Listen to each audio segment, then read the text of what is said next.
I'll never forget the night when the fire siren went off and I looked out from my balcony to see our beloved football club rooms on fire.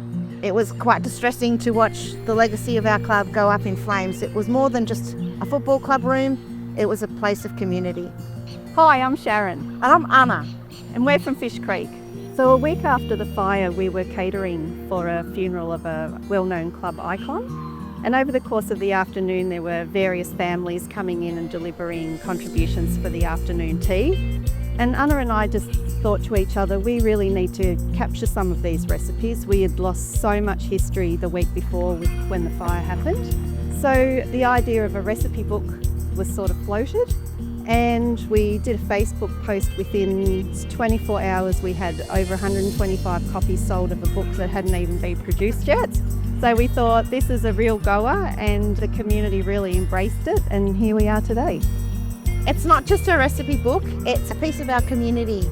All the people that provided recipes also provided a piece about themselves and their connection to community.